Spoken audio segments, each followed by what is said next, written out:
Hello guys, welcome back again to Giri tutorial channel. Boss, हम लोग कर रहे हैं क्या? एक्सरसाइज क्वेश्चन सॉल्व कर रहे हैं। एक्सरसाइज को सॉल्व कर रहे हैं, question chapter number 1 some basic concept of chemistry. ठीक है, ये सारे क्वेश्चंस हमने 2-3 वीडियो में ऑलरेडी क्वेश्चन नंबर 4 का डी तक सॉल्व कर चुके हैं हम लोग। आई होप आप सबने ये वीडियो देखे होंगे। ठीक है, नहीं देखे होंगे तो तुरंत ही जाके वीडियो देखिएगा, आपको बहुत ही अच्छा लगेगा। ये सारे सॉल्यूशंस हमने आंसर के साथ अच्छे से एग्जैक्टली आंसर विद सॉल्यूशन दिया है एक्चुअली, कि किस तरह से आंसर आता है। ऐसे ही डायरेक्टली नहीं कि ये इसका ऑप्शन ये रहेगा, इसका ऑप्शन ये रहेगा। एग्जैक्टली प्रॉपर सॉल्यूशन के साथ मैंने उस वीडियो बनाया है। प्लीज आप जाके देखिए, अगर नहीं देखे होंगे तो अपने फ्रेंड्स के साथ, ठीक है, अपने दोस्तों के साथ शेयर कीजिएगा वीडियो अच्छा लगे तो। ठीक है गाइस, आगे बढ़ता है। फिर क्वेश्चन नंबर 4 का डी तक तो हमारा हो चुका था पिछले ही वीडियो में हम लोग, तो फिर आज आगे बढ़ेंगे क्वेश्चन नंबर 4 का ई, सॉल्व द प्रॉब्लम्स में। Then next question E F भी सॉल्व कर लेंगे हम लोग। ठीक है, यहाँ पे जी भी सॉल्व कर लेंगे हम लोग। ठीक है, and this one more question that is H तक हम लोग यहाँ पे चले जाएंगे। तो 4 क्वेश्चन इस वीडियो में भी हम लोग सॉल्व करेंगे। Let's start with this one, the number of moles to find out. कौन सा क्वेश्चन है देखते हैं। सी ई, क्वेश्चन नंबर 4 का E, you can see over here question number 4 E. A student use a carbon pencil to write his homework. The mass of this was found to be 5 milligram. ठीक है, student use कर रहा था pencil, carbon pencil, carbon element रहेगा उसमें, जहां पे उसका होमवर्क के लिए यूज हुआ मास कितना है 5 मिलीग्राम। क्या फाइंड करना है? Number of moles of the carbon in his homework writing, that is one thing. और दूसरी चीज फाइंड करनी है हमें, यहाँ पे देख लो सेकंड क्वेश्चन है उसमें, क्वेश्चन नंबर 4 ई में भी बी पार्ट है, that is number of carbon atom in 12 milligram of his homework writing. अगर 12 मिलीग्राम उसने होमवर्क राइटिंग के लिए यूज किया कार्बन, तो उसमें नंबर ऑफ कार्बन एटम्स कितने होंगे, that we have to find out. ठीक है, शुरू करता है फिर। चलिए फिर क्वेश्चन नंबर 4 का ई होगा बॉस ये। ठीक है, question number 4 and then this is E part. ठीक है, क्वेश्चन नंबर 4 का E. Again will see the question, क्या है वो। See, student use carbon pencil जिसका मास है 5 मिलीग्राम, हमें नंबर ऑफ मोल्स कन्वर्ट करने हैं 5 milligram to number of moles. तो लिख लेता है क्वेश्चन नंबर 4 का ई का ए से सॉल्व करते हैं, जिसमें गिवन मास कितना 5 मिलीग्राम। देखो बच्चों, ये मिलीग्राम जो है वेट, उसको हमें ग्राम में कन्वर्ट करना पड़ेगा। मिलीग्राम जो वेट दिया है उसको हमें ग्राम में कन्वर्ट करना पड़ेगा। कैसे करेंगे हम लोग? मिलीग्राम को हम लोग कन्वर्ट करेंगे ग्राम में बाय डिवाइडिंग 1000। ओके, 1000 से डिवाइड करना है, तो मैं 5 मिलीग्राम है जिसको 1000 से डिवाइड कर देता हूं, कितना आ जाएगा, दैट इज 0.005। ठीक है, so first of all this is 5 milligram, I right here only 5 divided by 1000, सो वो हो जाएगा 0.005 ग्राम। ठीक है, चलो ग्राम में कन्वर्ट कर लिया हमने, सिर्फ अभी नंबर ऑफ मोल्स तो फाइंड करने हैं बॉस। ओके, 0.005 ग्राम हो गया। देखो मिलीग्राम टू ग्राम कैसे होगा, 1000 से डिवाइड करना है। ठीक है, समझ में आ गया। Lower unit to height unit, तो आपको 1000 से डिवाइड करना होगा। पहले याद रखना है कि वेट किस में दिया है, मिलीग्राम में दिया है या फिर ग्राम में दिया है, क्योंकि हम लोग नंबर ऑफ मोल्स के लिए यूज करेंगे क्या, mass of a substance in gram divided by molar mass. ठीक है, अब चले जाता है फिर the number of moles. Formula लिखना है पहले एवरी टाइम, क्या है, मास ऑफ सब्सटेंस इन ग्राम, यहाँ पे सब्सटेंस कौन सा है, कार्बन है, upon its molar mass. Molar mass carbon का कितना होता है, 12 होता है। यस, मास कितना दे दिया, 0.05, जस्ट अ मिनट, 0.05 है ना। Okay, 0.005, sorry 0.005, one more time I see, 0.005, या करेक्ट, डिवाइडेड बाय 12। ठीक है, 0.005 डिवाइडेड बाय 12, सो इसी को डिवाइड बाय 12 कर लेते हैं, कितना आता है, दैट इज 0.0004166, 0.0004166। ठीक है, 0.0004166, that is also equal to, इसको ही हम लोग लिख लेते हैं 4.166 इंटू 10⁻⁻⁴ यूनिट आ जाएगा मोल। ठीक है, दिस इज द आंसर। देखो ये आंसर है। गिवन मास 5 मिलीग्राम, मास का मिलीग्राम है तो ग्राम में कन्वर्ट कर लिया, 1000 से डिवाइड करके 0.005 ग्राम। अब मास अपॉन मोलार मास, मास है 0.05 ग्राम, मोलार मास है 12 ग्राम पर मोल, तो आंसर आ गया 0.0004166, that is 4.166 into 10⁻⁴ mole. The unit of number of mole is mole. Let's see the answer, क्या है आंसर देखते हैं। क्वेश्चन नंबर 4 एक है, देखो 4.16 इंटू 10⁻⁴। ठीक है, 10⁻⁴ मोल। क्लियर हो गया, मास अपॉन मोलार मास, एक ही चीज करनी है, मिलीग्राम का ग्राम में कन्वर्ट करना है। ओके चलो बी क्या है क्वेश्चन लिख ले, उसी में बी है देखो, number of carbon atom, carbon atom, हाँ तो एटम फाइंड करने के लिए क्या करना पड़ेगा, पहले नंबर ऑफ मोल्स, और नंबर ऑफ मोल्स से फिर मल्टीप्लाई करना है 6.022 इंटू 10⁻23, बराबर है, तो फिर एटम्स मिलेगा हमें। तो पहले तो हमें क्या करना होगा कि 12 मिलीग्राम को नंबर ऑफ मोल्स में कन्वर्ट करना पड़ेगा। चलो इसका बी पार्ट सॉल्व कर लेते हैं फिर। Okay in the next slide will go for question number 4 E का B part, where the mass is given, mass of carbon कितना दिया है 12 मिलीग्राम। 12 मिलीग्राम को फिर हम लोग 12 डिवाइडेड बाई 1000, ओके कितना हो जाएगा वो 12 divided by 1000, 12 divided by 1000 that is 0.012 gram.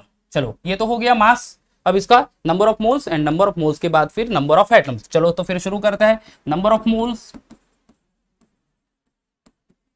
Okay mass upon molar mass. देखो गाइस मास कितना है 0.012, मोलार मास है 12, the answer will be 0.01 only, बराबर है 0.02 into 12 divided by 12, the answer is 0.001, बराबर है 0.001। तो 0.001 मोल, ये हो गया नंबर ऑफ मोल्स। चलो हो गया हमारा नंबर ऑफ मोल्स को कन्वर्ट 0.001 मोल। अब next is number of molecules. अब देखो मॉलिक्यूल्स इंस्टेड, यहाँ पे कार्बन सिंगल एलिमेंट है, तो इंस्टेड ऑफ मॉलिक्यूल्स हम लोग यहाँ पे डायरेक्टली लिख लेते हैं number of atoms. So the formula is same only, हाँ, for the number of atoms as well as number of molecule. किसके कहा, जब कोई एलिमेंट दिया होगा वहां पे, जैसे कि कार्बन हो गया या फिर आयोडीन ऐसे दिया होगा तो ठीक है। अगर प्रॉपर मॉलिक्यूल दिया होगा वाटर या फिर मीथेन, तो पहले नंबर ऑफ मॉलिक्यूल्स फाइंड करना होगा और फिर उसके साथ फिर एटोमिसिटी के साथ मल्टीप्लाई करके उसके नंबर ऑफ एटम्स फाइंड होते हैं, ठीक है। चलो तो यहाँ पे तो सिंपली कार्बन एटम सिंगल है एलिमेंट, तो यहाँ पे number of atoms directly find हो जाएगा। तो number of atoms is equal to number of moles into Avogadro's constant, okay Avogadro's constant क्या है फिर देखो 0.001 इंटू 6.022 इंटू 10⁻23, ठीक है। तो कितना आ जाएगा वो इंटू 6.022, 0.006022, तो ये आंसर आ जाएगा 0.00602 इंटू 10⁻23, बराबर है 0.001 into 6.022 that is 0.00602 into 10⁻23। Point shift कर लेता हूं मैं 3 पॉइंट, 6.022 इंटू 10⁻20, ठीक है 10⁻20 हो गया क्योंकि ये 3 जीरो है, यानी 6.022 into 10⁻³ into 10⁻23, -3 into 10⁻23 that is 10⁻20 only. So ये आ जाएगा 20 एटम्स। ये हो गए हमारे नंबर ऑफ एटम्स, ठीक है। लेट्स सी द आंसर, क्या है आंसर, कहा गया या the number of carbon atom in 12 milligram of homework writing, ठीक है। Yes the answer is 6.022 into 10⁻20, बराबर। See the answer over here 6.022 into 10⁻20 atoms. समझ में आ गया। तो फिर मिलीग्राम का हमने कन्वर्ट करेगा नंबर ऑफ मोल्स, और नंबर ऑफ मोल्स से फिर नंबर ऑफ एटम्स कार्बन का फाइंड कर लिया हमने। क्लियर। चलो क्वेश्चन नंबर 4 का ई तो पार्ट हो गया बॉस, आगे बढ़ता है फिर नेक्स्ट। ये भी बहुत ही इंटरेस्टिंग है बॉस। ग्लूकोज बिस्किट खा रहा है बॉस अर्जुन, इधर देखो तो क्वेश्चन क्या लिखा है एफ। हाँ now Arjun purchase 250 gram of glucose, molecular formula दे दिया है C6H12O6, जिसकी कॉस्ट है 40 रुपीज, ठीक है। हमें फाइंड करना है, find the cost of a glucose पर मोल, एक मोल ग्लूकोज का कितना कॉस्ट होगा, ठीक है। 250 ग्राम ऑफ ग्लूकोज लिया और उसकी कॉस्ट है 40 रुपया, तो फिर हमें 1 मोल ग्लूकोज का कॉस्ट फाइंड करना है। पहले तो हमें 1 मोल यानी कितना वेट होगा वो फाइंड करना होगा ग्लूकोज का, बराबर है। तो मोलार मास ये फाइंड कर लेते हैं हम लोग, मोलार मास से हमें पता चल जाएगा कि एग्जैक्टली कितना है वो। तो फिर क्वेश्चन नंबर 4 का एफ, या क्वेश्चन नंबर 4 एफ चलते हैं फिर अभी। नाउ क्वेश्चन नंबर 4 का एफ, ठीक है ओके। अब यहां पे देखो तो क्या दिया है कि अर्जुन है भाई साहब जिन्होंने 250 ग्राम ग्लूकोज परचेस किया 40 रुपए में, करेक्ट। तो पहले दैट कॉस्ट ऑफ, चलो ये तो मैं नहीं लिखता हूं, I directly go with the number this one, the molar mass of glucose. ठीक है, मोलार मास ऑफ ग्लूकोज कैसे फाइंड करेंगे, लेट्स सी।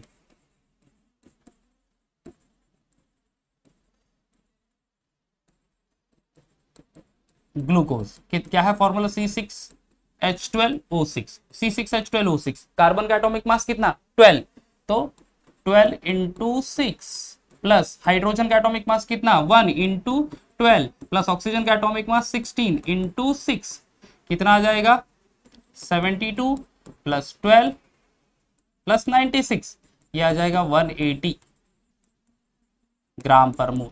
ठीक है, तो 1 मोल ऑफ ग्लूकोज, यहां पे हम लोग लिख सकते हैं 1 मोल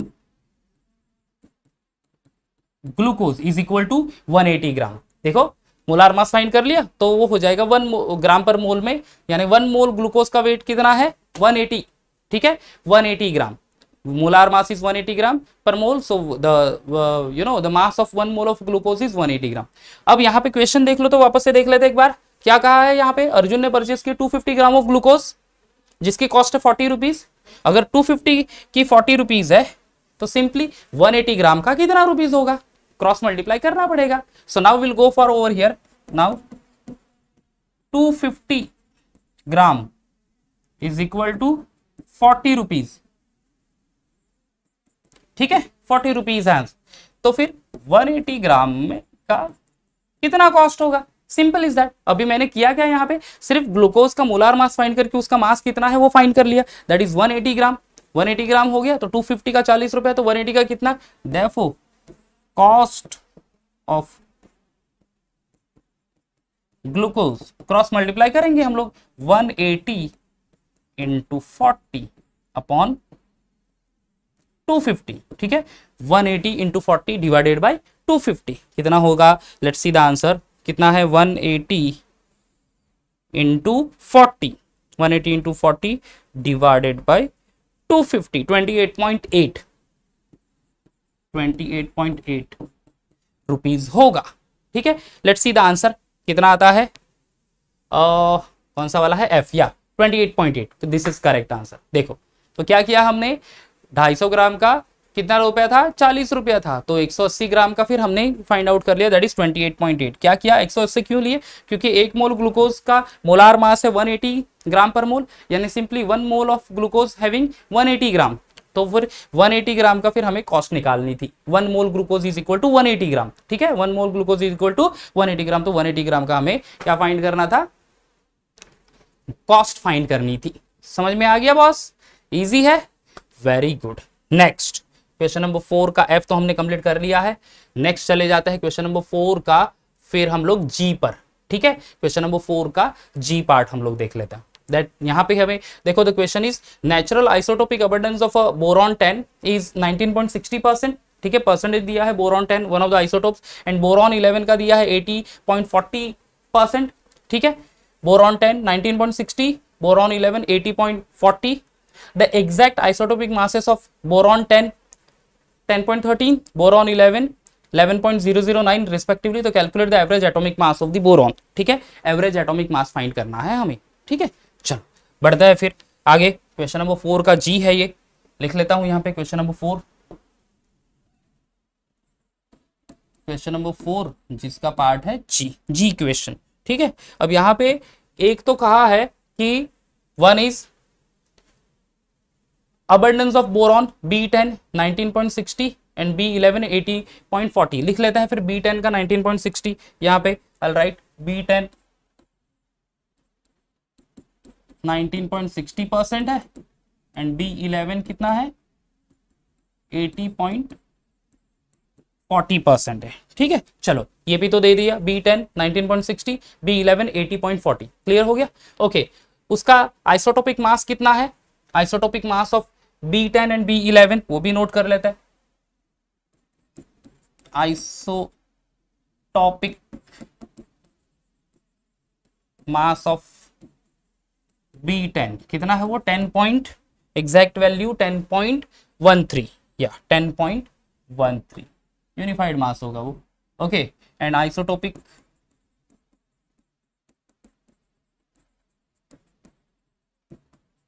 B11 कितना है वैल्यू 11.009%, ठीक है, 11.009 यूनिफाइड मास है, नॉट परसेंट, ठीक है। तो देखो B10 का परसेंटेज रिलेटिव अबंडेंस दे दिया 19.60, B11 का 80.40 और atomic masses of B10 and B11 दो आइसोटोप्स के दे दिए। एवरेज एटॉमिक मास फाइंड करना है, चलो फाइंड करते हैं फिर एवरेज एटॉमिक मास। एवरेज एटॉमिक मास कैसे फाइंड करेंगे? Relative abundance into atomic mass of that isotope divided by 100 plus relative abundance of the second isotopes into atomic mass of that isotopes divided by 100, ठीक है। तो abundance of B10 कितना है देख लेते हैं, 19.60 into B10 का आइसोटोपिक मास देखो कितना है 10.13, yes 10.13 divided by 100, sorry divide का नहीं, परसेंट का साइन दे दिया मैंने, या डिवाइड बाय, ऐसे लिख लेता हूं, डिवाइडेड बाय 100, ये एक ब्रैकेट में, plus next is the second abundance कितना है B11 का 80.40, दैट इज 80.40 इनटू उसका आइसोटोपिक मास 11.009 डिवाइडेड बाय 100, ठीक है। इसको सिर्फ कैलकुलेट करना है, जो भी अबंडेंस है into atomic mass divided by 100 of that specific isotopes plus relative abundance of a second isotopes, whatever the number of isotopes होगा into its atomic mass divided by 100। अगर थर्ड होता तो थर्ड का भी हम लोग सेम वे से लिखते। Simply will going to calculate right now, ठीक है। क्या करते हैं देखो 19.60 into 10.13 divided by 100, okay, plus दूसरा कितना है 80.40 करेक्ट, इनटू कितना 11.009 divided by 100, the answer divided by 100, the answer is 10.81, okay, the answer is 10.81, that is unified mass। the answer यहाँ पे देख लेते कितना है, जी, okay perfect 10.81, see 10.81 is the answer। किस तरह से आया, सी ओवर हियर देखो, रिलेटिव अबंडेंस दे दिया, दोनों आइसोटोप्स का एटॉमिक मासेस दे दिए, तो relative abundance into atomic mass divide by 100 of 1B10 plus relative abundance of B11 into atomic mass of B11 divided by 100, just multiply कर दो, डिवाइड कर दो, वॉटेवर वैल्यू आ जाएगी ऐड कर दो, will be getting this answer 10.81। मैंने यहाँ पे डायरेक्ट कैलकुलेटर का यूज किया है, अदरवाइज वीडियो विल बी लेंदी, बहुत बड़ा हो जाएगा और फिर आप बोर हो जाओगे कि यार ये इतने बड़े लेंदी वीडियो क्यों आ रहे हैं। Okay, so please pay attention over here, ये है करेक्ट आंसर। समझ में आ रहा है? Okay, so I am giving you the exactly the solution how to solve the sums also, ये भी सारी चीजें मैं यहाँ पे बता रहा हूँ। ओके देन आगे वाला वीडियो में चले जाते हैं। नेक्स्ट इज, ये भी हो गया, convert the following degree Celsius to degree Fahrenheit, degree Celsius to degree Fahrenheit में कंप्लीट करना है। ओके, ये भी बहुत अच्छा है। क्वेश्चन नंबर 4 का H, या will go for question number 4, उसका H क्या है क्वेश्चन, convert the degree following degree Celsius temperature to degree Fahrenheit, degree Celsius to degree Fahrenheit. What is the formula guys, what is the formula? 40 degree दे दिया है, 40 degree 30 degree दे दिया है। Let's see, a the given is the temperature in degree Celsius, that is 40 degree Celsius, ठीक है। Okay, temperature is given in 40 degree Celsius. The formula to convert this one degree Celsius to Fahrenheit, देखो degree Fahrenheit is equal to 9/5 into degree Celsius plus 32, ये simply formula है, ठीक है।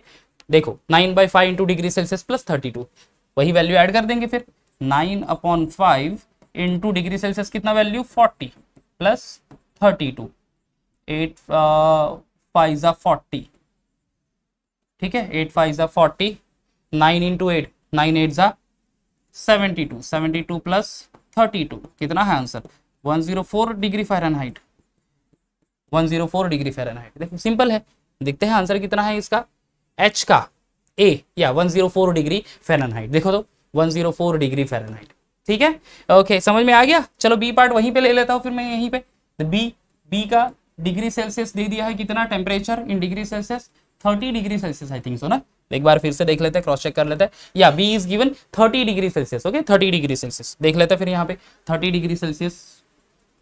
Okay again I will write the formula, degree Fahrenheit is equal to 9/5 into degree Celsius plus 32 बराबर 9 divided by 5 into degree Celsius. Degree Celsius कितना है यहाँ पे into 30 plus 32 5 6 30 बराबर 9 इंटू 6 54 प्लस 32 54 5 3 8 4 2 6 86 डिग्री फ़ारेनहाइट, यानी 40 degree is equal to 104 degree Fahrenheit, 30 degree Celsius 86 degree Fahrenheit. See आप देख सकते हैं, स्क्रीनशॉट ले सकते हैं, आंसर चेक कर लेते हैं। क्वेश्चन नंबर एच का 40 डिग्री सेल्सियस 104 डिग्री फ़ारेनहाइट देख सकते हैं आप यहाँ पे, एंड 30 का 86 डिग्री फ़ारेनहाइट। ठीक है 86 degree Fahrenheit. So this is the way to solve this one. आगे के जो है calculate the number of moles I J K, all these questions will going to solve in the next video only. ठीक है guys, otherwise video will be lengthy. मैं part में video बना रहा हूँ जिससे कि आप कॉन्सेंट्रेट कर पाओ और हर एक क्वेश्चन को अच्छे से समझ पाओ। अदरवाइज एक ही या वीडियो में सारे क्वेश्चन सॉल्व करना और फटाफट बता देना, ओके, तो इससे कुछ हेल्प नहीं होगी आपको। ठीक है गाइज, तो फ्री इसीलिए मैं शॉर्ट वीडियो बना रहा हूँ और आपको हर एक क्वेश्चन का अच्छे से सोल्यूशन दे रहा हूँ यहाँ पे। आप उसको देख लो, आप उसको अपने नोटबुक में नोट कर लो। क्लियर? ठीक है, तो फिर अभी नेक्स्ट वीडियो में मिलते हैं, फिर रेस्ट ऑफ द क्वेश्चंस को सॉल्व करने की कोशिश करेंगे नेक्स्ट वीडियो में, जहाँ पे पूरे सोल्यूशंस में बताऊंगा। आई होप आपको ये वीडियो अच्छा लगा होगा। अच्छा लगा होगा तो लाइक करना गाइज, ठीक है, और बने रहिए हमारे चैनल के साथ। तब तक bye bye and take care.